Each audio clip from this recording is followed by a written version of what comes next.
On behalf of Study Smart, I warmly welcome each one of you for sparing your valuable time to attend this webinar. It has been our endeavor to bring to you the latest current news that is happening on COVID-19 and on your study abroad plans. We have left no stone unturned to get you the latest and updated news. And today, in this webinar, we will try and answer all your questions as well as clear all your apprehensions that you have. I would request each one of you to be tuned in to get more, because we have a panel discussion and we have industry experts joining in a little later to answer all your questions and queries. To begin with, I would give you a little overview about who we are and what Study Smart does. My name is Jacinta Matthews, and I am a part of the Study Smart team. Study Smart has been in this business for the last 10 years. We are a premium overseas education consulting firm, and we offer best-in-the-class personalized guiding and counseling for our students who wish or aspire to study abroad. We cater to various countries, mainly USA, UK, Germany, Ireland, Australia, New Zealand, Canada, Singapore, Malaysia, and many more. We do have counseling offices in India, and our offices are located in Delhi, Gurgaon, Pune, Thane, and Surat. We have support offices in London and Auckland for our international students. We provide offline, online coaching, as well as now in this situation, we are using technology to our fullest, and we do counseling via Zoom. We are accredited with British Council for our education for UK, for IELTS as well as Pearson. We are also partners and accredited with Education New Zealand and Education Ireland. We are members of the Society of Education Consultants UK, as well as Association of Australia, representing in India. We are one of the premier institute and topmost in providing trainings for IELTS, TOEFL, and PTE, and we have trained close to 1,200 students every year, and the number is ticking. For both the academic students who wish to study abroad, as well as students who wish to migrate to different countries. We have placed over 5,000 people across 12 countries. Our services include, we do counseling for all our students who aspire to go abroad. So we have a very well counseling team that takes care of the counseling. So our overseas education counseling and expert team helps you in every single step of your aspiration or your dreams for study abroad. Universities and selection of countries and universities are done on the basis of students' profile and requirement. We do a thorough profiling and mapping for our career orientation and industry integration courses. We are happy to share that we give every guidance on the admission process, from your application deadlines to your SOPs, to your reference letters, from end to end, from the time you get associated with Study Smart till the time you reach to your respective destination. I do understand that a lot of students look forward for scholarships. So yes, we do assist you, and we give you a specialized, we have a specialized cell that helps you with your scholarship requirement. We also assist you with your finances, that if you are wanting to take a loan from any of the public sector banks, so we do introduce you to that team as well. Our services also include visa documentation and counseling with expert guidance from former High Commission staff. While you are preparing with your application and you're getting ready to go to the country of your dream, we also help you with your pre-departure service like flight tickets, currency exchange, insurance, which is very, very critical and important. We also help you with post-departure support, accommodation, part-time jobs. We have a good network of students who can assist you with that when you reach to your destination. We have an access, just like I mentioned, the network of 1,500 plus alumni for your on-site support. So when you reach there, somebody from our family, that is the Study Smart family, will definitely take care of you in a country which is unknown to you. Post-landing support available through our offices in London and Auckland. So these are some of our major services that we provide to our students. Now I have somebody very important and eminent who has been an entrepreneur and whose dream is to make sure that every student who dreams and aspires to go abroad or overseas for their further studies a reality. None other than I would like to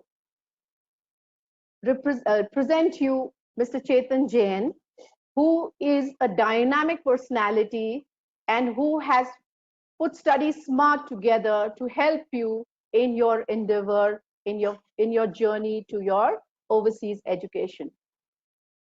Chetan Jain has been a very, very influential person where study abroad is concerned.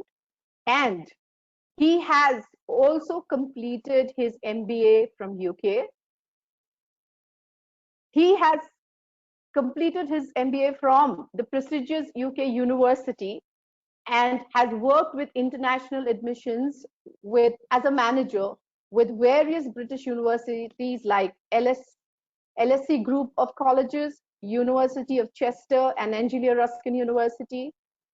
Like I mentioned earlier, he has a vision to help every Indian student across the country to achieve their dream of studying abroad. Over to you, Chetan. Thanks, Jacinta, for that lovely introduction. Good evening, everyone, and a very warm welcome to all the students who've joined in today. I can see a lot of familiar names in the attendance list, students who have already been in touch with us and have been applying through us, plus a lot of new names that I'm seeing today, right? So I'm going to try and keep this, my section a little short so that we move quickly towards the panel discussion where we have some eminent guests who will be joining us.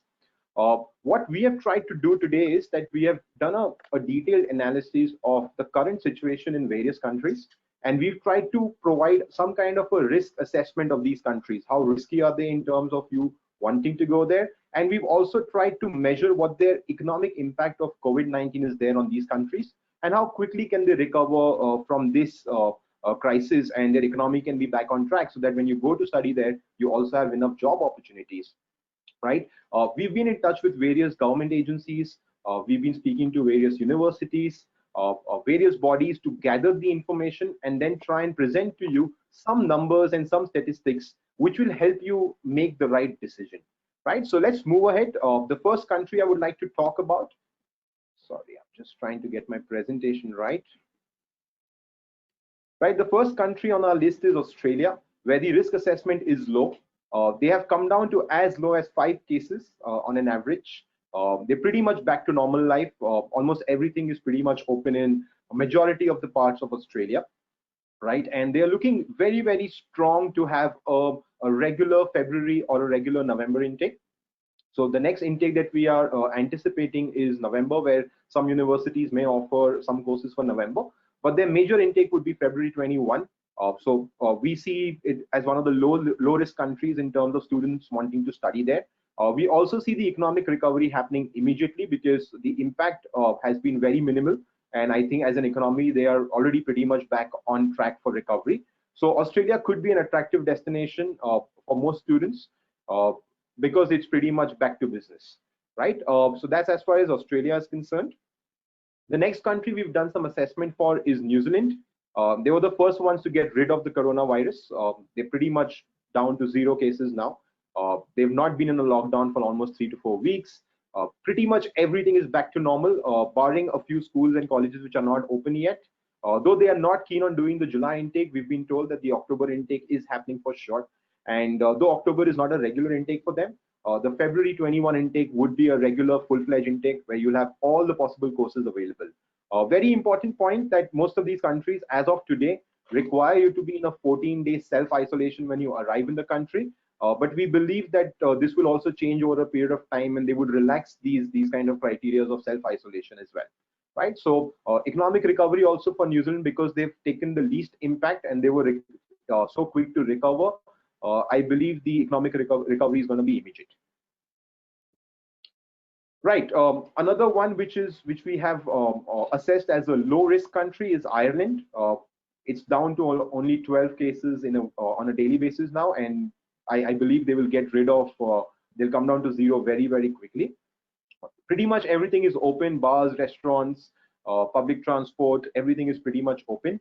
As of now, they're not allowing international travel, but they've been very clear that the international travel for students who want to come in September will be allowed. In fact, their VFS is expected to start taking applications for student visas from 6th of July. So from Monday, students can take an appointment and apply for the visa as well. So they're pretty much back in business. Majority of the colleges and universities in Ireland are planning to do physical classes. So there's no real harm that will happen to the students in terms of the experience as well. The next intake you can obviously target is the September 20 intake, but there are a few colleges that also have a January 21 intake, so you could always look at that as well. Right, next in line is UK.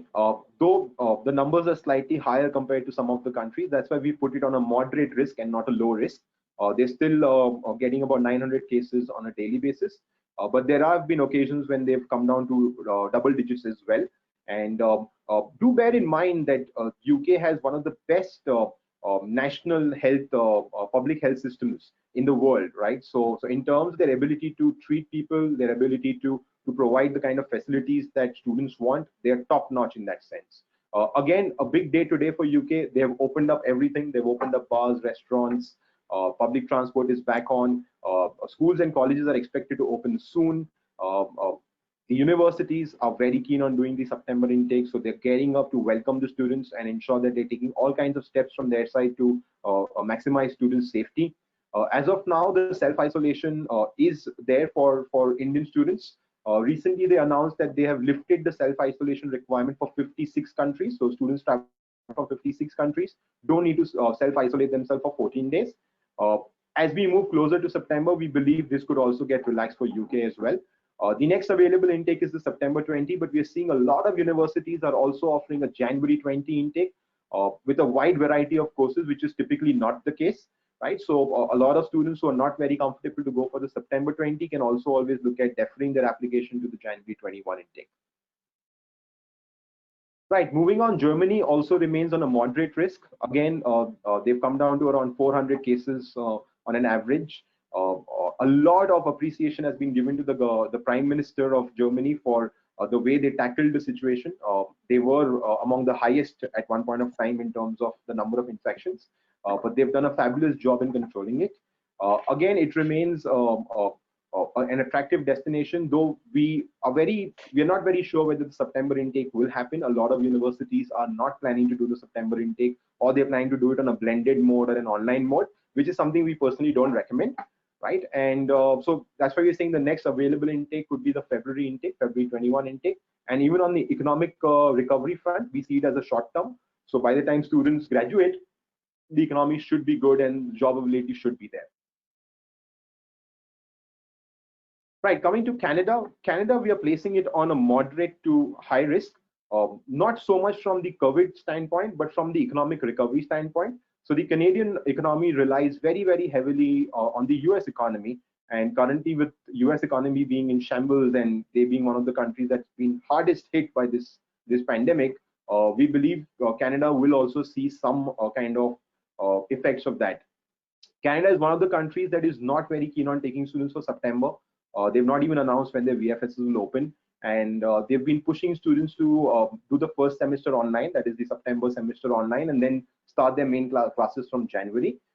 So as the situation changes, we will obviously update you on that. Currently, they're not even allowing international visitors or students to come into the country. So it's an absolute no-no right now, and we're not quite sure when they plan to open up their borders. They've been postponing it every month now, right? So yeah, we would update you on the situation as the situation evolves. But as of now, we would put it on a moderate to high risk.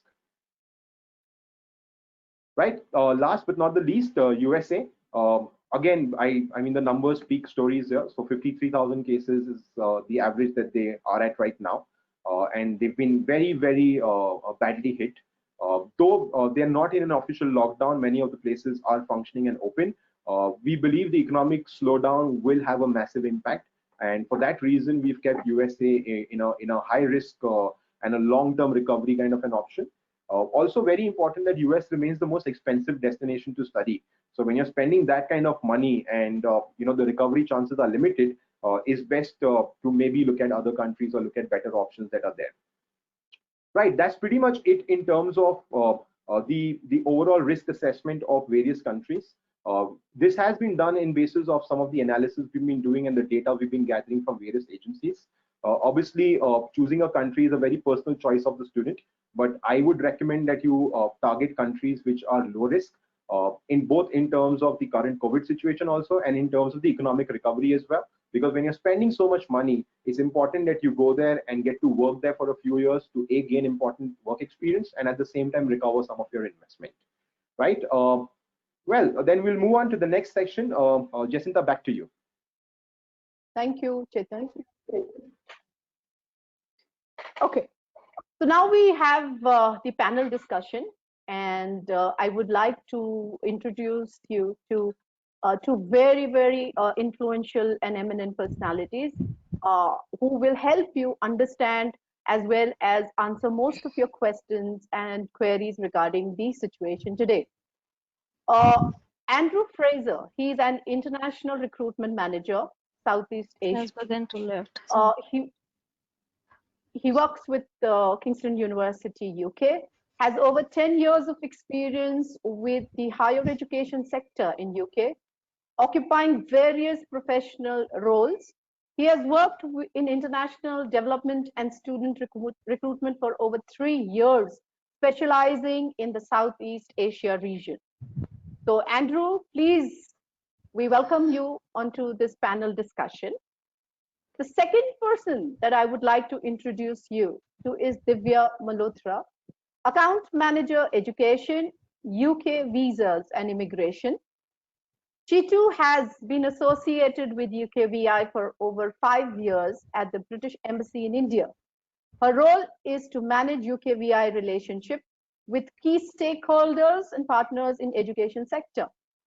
The objective is very clear, is to support, improve and innovate UKVI services offerings and to promote effectively and efficiently in your visa processing.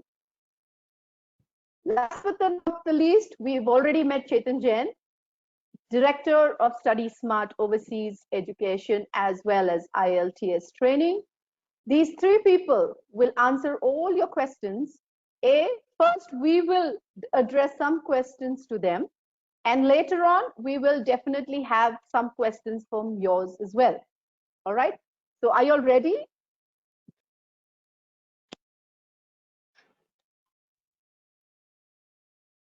Chetan, Andrew, are you all ready?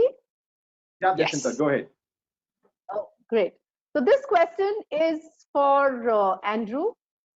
Since you're based in UK, can you give us a sense of the atmosphere right there, right now? What is the day-to-day life like in UK? Well, today is a key day, as seen in Chetan's presentation, because now we have restaurants, cinemas, attractions, hairdressers opened today. So lockdown is well and truly over in terms of the lockdown situation. What we are seeing, and we've seen a localized lockdown in Leicester, which I think is good news, because I would hate for it to be a national lockdown again. I'm very cautiously optimistic about how things are developing, and I can share from personal experience being out shopping that it feels almost like pre-COVID-19. So it's a good atmosphere right now in the UK. Well, that's good news. Thank you so much. The next question, which bothers a lot of the students, is: do you see things changing and life coming back to normal for the students? I 100% do, and I think people are talking about the next normal. And I think what that means is because people have got used to using online platforms and facilities. So actually, I think there's going to be a lot more flexibility within the economy. You know, there are still a lot of vacancies in the UK, and what that will mean for students who want to work part-time is that lots of companies are now getting used to delivering services and support online. So I am cautiously optimistic. And I'm optimistic in the sense of the government's strategy of trying to get the economy back and running, which it is, and its strategy around localized lockdown. Obviously, we can't talk about, you know, the winter time, but that's why I'm cautiously optimistic, because at the moment things are moving along very well. That's wonderful. Just to add on that front, yes.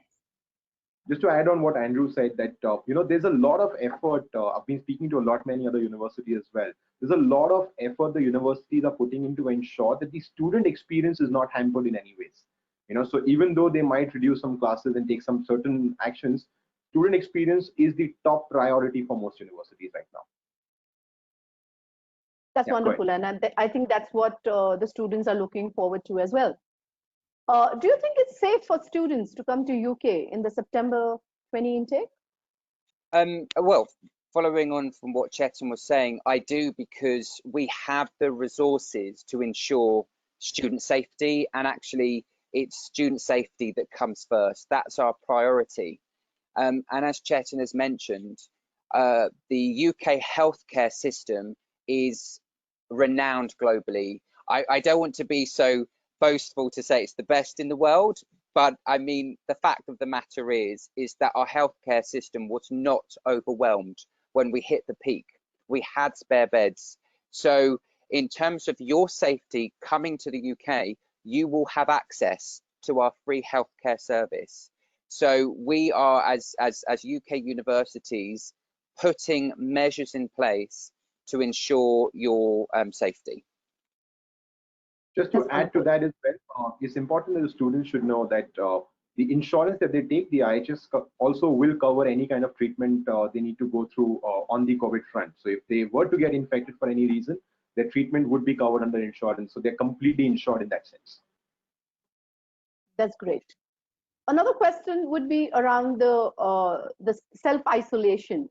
So when the student arrives in UK, what kind of support can they expect from the university? Well, absolutely. And I think that, you know, we're only at the beginning of July, so it could be by September that India will be a country where there will have to be self-isolation. I can speak from Kingston's point of view. What we're offering is an airport pickup service and what's been described as a concierge service. And this will be typical from many universities. And what that means, for that 14-day period, you will have, there will be members of the university that will help you with any food deliveries, any other items that you need to be comfortable in your stay. And again, you'll be part of the campus community. So although you will have to be in self-isolation, we will make sure that that 14-day period is as comfortable as it can be. All right, that's nice. Another thing that definitely bothers the student is what will be the impact on the overall student experience compared to the pre-COVID times? Well, I think there's no doubt that their activities will be restricted somewhat, and that is in terms of to comply with social distancing. So I'm not going to pretend it's going to be exactly the same in September. And this is to ensure that if there is another second wave, that we can deal with it there and then very quickly. And so we will still have, the campus will be open. There will still be activities. As I said, lockdown has pretty much ended in the UK. But to ensure social distancing, there will be a slight restriction on capacity, how many students would be able to access certain venues. So that's it really. But apart from that, what I'm excited about is the new opportunities that these restrictions have meant, and that in terms of flexibility. So actually, many students who are looking for part-time work will may be able to do some work in the comfort of their own home. So there are some actual benefits of these restrictions. All right, that's nice. Will physical classes be conducted? Well, I can say from Kingston's point of view, and from many, that yes, there will be. To comply with social distancing, there will be a reduction in how many classes will be available. The idea and the hope is that this will affect the first term. So that means for classes that have practical application, engineering, art and design, yes, there will be physical classes and there will be seminars. Also, we're not offering online degrees, so you will still have access to lecturers, career coaches, and the libraries. So although there may be some online classes to supplement the fact that we will have to have less capacity for social distancing, there will still be that overall experience that you'll gain. And remember that our lecturers and tutors, even if there is a class online, you will still be able to access support from them, either by a meeting like this or a physical meeting. Oh, that's great news. All right. Now, another question that I would like to ask you is, from the student standpoint, is what if students face any financial hardship during their studies? Is there any support from the university? Absolutely. We've universities for a long time have supported students in hardship, so both home students and international students. I can speak from my perspective that we have a hardship fund, which means that we invite international students to make that application. And there are so many charities. For example, I'm a proud vegetarian, and there are many charities that support students accessing certain foods. Now that hasn't really been a case for Kingston, because many students are still able to have their part-time job and have the support there. But that's just one example, that there are many opportunities and facilities to help students who are in temporary hardship. All right. Just to that's all. Yes. For everyone's benefit, so during the lockdown period, I was in touch with a lot of students of mine who were already in the UK, and I'm talking in general with various universities here. A lot of them were given certain allowances from the university because they were not having a part-time job, or because their parents were not able to send money because the banks were closed. They could not go to the bank to get money even if they had the money, right? So there were certain allowances that were given by universities. So some universities were giving regular food packs to students, so that some universities were giving a grocery supply to the students. So there was various kinds of support that was given to the students, and obviously the universities were digging into their hardship funds for this. And I believe, I have every reason to believe that the university will continue to do so even in the future. Wonderful. That's nice. Last question, Andrew. Are there any initiatives that universities are taking to ensure that the overall student experience is good in the current situation? Absolutely, and as already mentioned, I think we really care about student safety and student experience. So student safety comes first. So we have, as mentioned, an airport pickup service to help you get to your halls of residence where you'll be staying. If you will need to be in self-isolation for 14 days, offering a concierge service so that you do not have to worry about any items that you need during that period. And again, what I would really encourage students to do is really speak out, and if there are any concerns, is to ask. And certainly from my point of view, I have students and I can signpost them to the relevant support. There is so much student support from UK universities. So it's really important for international students to identify any areas that they need support with, because the chances are the support is there right in front of them. They just need to ask for that support. Thank you so much, Andrew, for your insight. And I'm sure the questions that you have answered would definitely help all the students to clear up a lot of cloud, which they, for so many months, they've been apprehensive about. Thank you once again, Andrew. All right, moving over to Divya. And like I mentioned, Divya would answer a lot of questions related to your visas and things like that. So Divya, my first question to you is, we have information VFS will start accepting new applications from 6th July. Can you confirm this news, please? Yes, sure. And thank you for having me today for the webinar, first of all. Yes, that's correct. So VFS will be resuming its services from 6th of July. So as the global travel and work health restrictions have begun to lift, so we are resuming these services. So initially, we'll be returning those passports which were held with us during the lockdown. So our priority will be to return those passports. And we're opening those visa centers only where the local government restrictions allow us. So there are 10 to 11 centers that we have opened in India, that will be opening in India effective 6th of July. And this will be with all the COVID protocols. So that is, the students can expect to follow all the protocols, like covering their mouth, sanitizing their hands, and the visit to the visa application center will not be allowed without prior appointment. So there, we are opening the centers wherever we feel it's safe and it protects the customers as well as the staff of these application centers. Great, that's nice to know. Thank you so much. What will be the typical visa processing time? Will the fast track services resume anytime soon? Well, the typical one is, the 15 working days, the standard service time that we have. However, the coronavirus has had a significant impact in all the services of UK visas. So, though we aim to assess all the applications within standard service time of 15 working days, however, the students can expect a little delay initially while we restart our operations. And as I mentioned, there will be fewer appointments initially because we'll be following all the protocols. So the standard service time would be 15 working days only.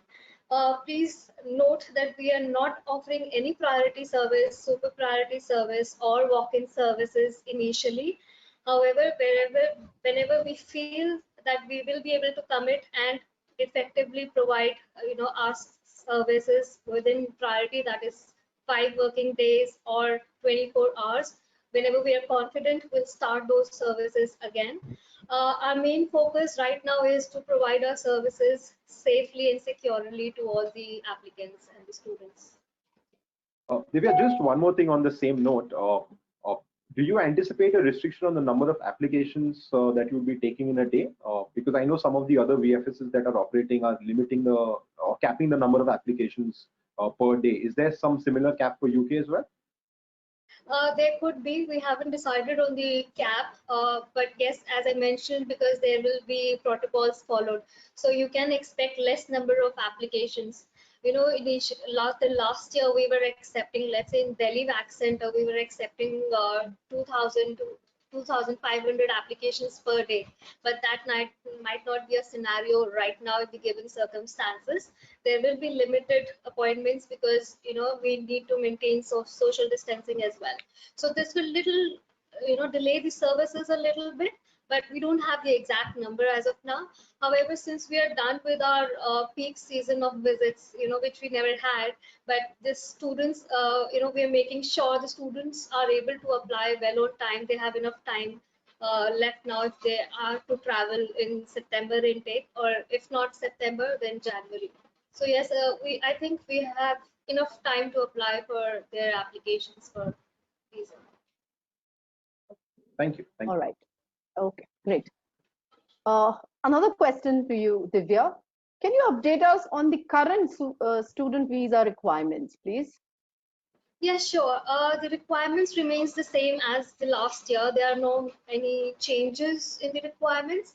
So the documents that we look for is the CAS letter, which is the confirmation of acceptance of studies from the university. So which is the unconditional letter issued by the university to the student to confirm their admission. So that's one of the priority requirement. The other one is the all the document listed in the CAS by the university.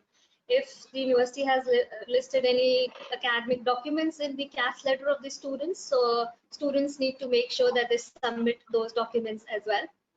The third one is the funds requirement. So they need to show the maintenance fund in their bank account and as per the university that they have applied for. So there is a different amount for a university in London and outside London. So they need to show appropriate funds in their account. This can be shown either through their savings account, through the fixed deposits, or it could be through an education loan, or could be a scholarship letter as well. The fourth one comes is the tuberculosis test. So that's also the requirement that we have for Indian nationals. Okay, that was something very important. Thank you for touching on that. Yeah. The next question that I would like to ask is, any COVID-related tests required? Well, there is no specific COVID request, COVID test that we are asking for right now. However, as Andrew mentioned, as per current scenario, there is a self-isolation requirement of 14 days when students arrive in UK or any traveler arrives in UK. So that's as per current scenario. However, we suggest students to check closer to the date of the travel. The situation might change of self-isolation days. So but we're not asking for any COVID test as of now. As I mentioned, tuberculosis test is a mandatory requirement for all the Indian national. It has to be done in the approved UKVI approved medical center, and it's the TB test certificate that we need to see, not the scan or an X-ray. But no, we're not asking for the COVID test. However, if students do develop any symptoms of COVID, we strongly recommend to avoid the travel. And because there will be tests at various stages. There will be tests at the airport, by the airlines, at the UK border. So if they are showing any symptoms, they might be restricted to board the flight or travel as well. So we do suggest to avoid the travel if they are seeing any symptoms of the coronavirus.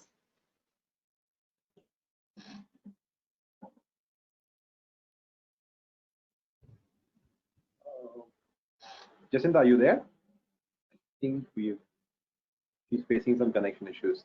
I'll take it ahead from your Divyap. So one more question that I believe would be on every student's mind is, what happens to the post-study work visa? We believe it still is going to remain, not remain. What's your take on that? Yes, sure. So that's one of the most talked about topic that we've been discussing in every webinars and the lives these days.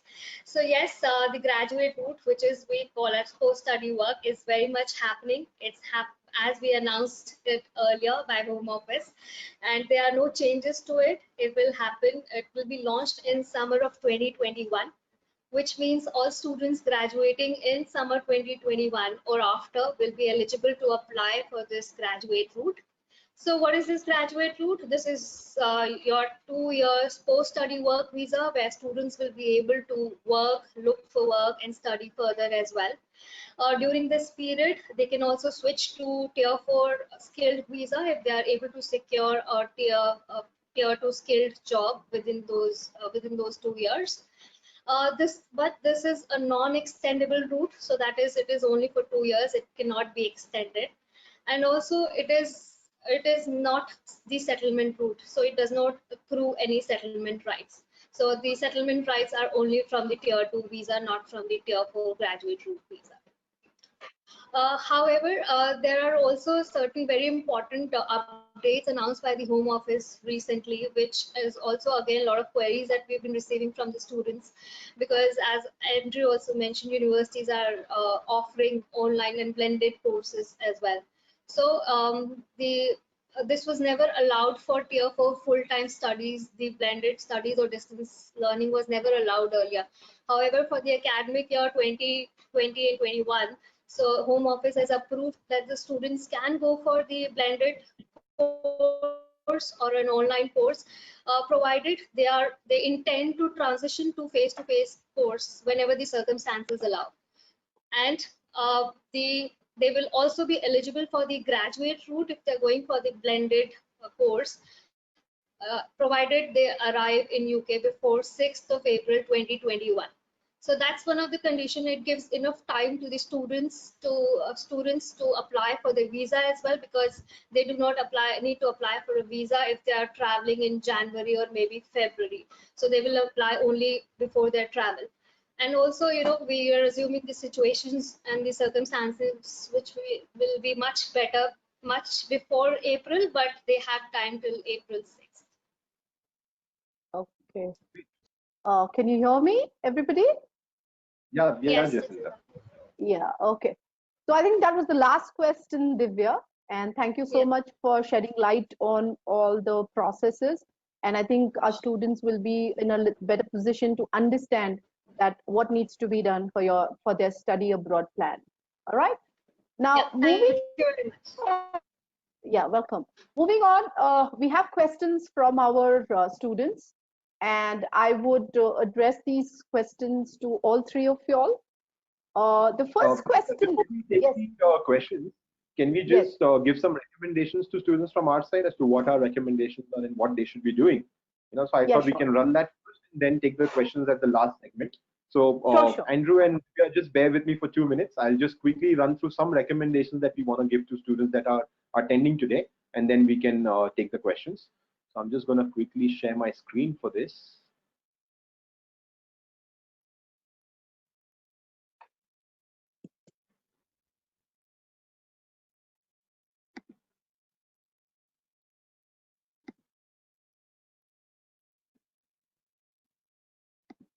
Right, so some recommendations that we would like to give students from our side. Firstly, do continue with your application process if you have started your application process, especially for low to medium risk countries. We genuinely believe that there is a good opportunity for you to start your studies in September or January 21, depending on the country you select. Right, if you've got an offer from your desired university, don't let go of that opportunity. Accept that offer. Make the deposit payment, and you can always have the flexibility to defer to the next intake if you feel that you're not very comfortable traveling right away. So say, for example, if you're holding an offer for September 20 for a university or a course of your choice, I would recommend make the deposit payment. And when you get closer to September, say maybe by July, August, if you feel that no, you're still not sure whether you want to travel in September and you want to wait longer, you can defer your admission to January 21 or even September 21. If you pay your deposit and then defer your admission, you won't have to go through the admission process all over again. So your seat is reserved, your admission is pretty much confirmed. It's just that you're changing your start date from an X date to a Y date. So if you're holding an offer of your choice, do pay off the deposit. What we also anticipate is a lot of rush for January, because we're seeing more and more students that are inquiring, students who have dropped their plans are again planning to start the process. So we believe January intake could see a lot of rush, and the sooner you accept your offer, the better it is for you. Be positive. These Western countries like UK, Australia, Canada, New Zealand, they're all very well equipped to handle any crisis. Much better equipped than our own country, unfortunately, is. Right? And look how the tables have turned. Right? 2 months ago, the numbers in India were under control, and these countries were exploding. But now it's the other way around. These countries have managed to control it to a great extent. Some of them went the herd immunity way, let people get infected and develop immunity, right? And things are looking very scary in India right now. The numbers are only increasing. We all are seeing the news on a daily basis. And what I would like to advise to students is that you would probably be safer in countries which have a good respect for law and order, where people will follow social distancing norms.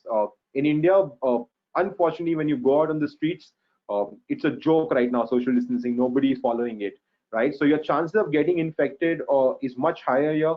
We are already, our healthcare system is already stressed. There are not enough beds. So getting treatment is not only expensive, but difficult as well. right? So you're probably safer in these countries because the healthcare systems are much better, and obviously things are far more organized, and people would follow social distancing norms much more stringently than they would in India. Lastly, universities, educational bodies, governments are working very, very hard to ensure that they're putting policies and processes in place to provide maximum support to students and ensure that their experience of studying in a foreign country is as close to as it would have been before the COVID situation, right? So do not deter your plans of studying abroad. It's a dream for a lot of people. So fulfill that dream, and there is no better time than now to do it, because if you were to work in India, getting a job for the next 1 year is going to be challenging, right? So you may have to compromise on the salary, you may have to compromise on the position. So you might as well invest this 1 year in studying, and by the time you graduate, things would be back to normal. Things would be again on the upward trend. So getting a job also would not be challenging, right? That's a strong recommendation from our side. Obviously, if you do have any further queries, where you still are confused whether what you want to do, obviously everyone's priorities and situation would vary. The countries you're targeting could vary, right? So we are happy to give you free personalized one-to-one counseling via Zoom or via any other online platform. You can call this number here to book a one-to-one appointment, where I'm happy to counsel students directly. So you can book an appointment with me. Alternately, we do have our country experts as well. So the country experts would also be in a position to give you more information about particular countries that you're planning to study in. So do reach out to us on these numbers. We are open to take one-to-one counselings and help you arrive to the right decision. Obviously, we respect your concerns, and we respect if you want to drop your plans for this year and look at next year, which is absolutely fine. But we will be happy to address any concerns that you have.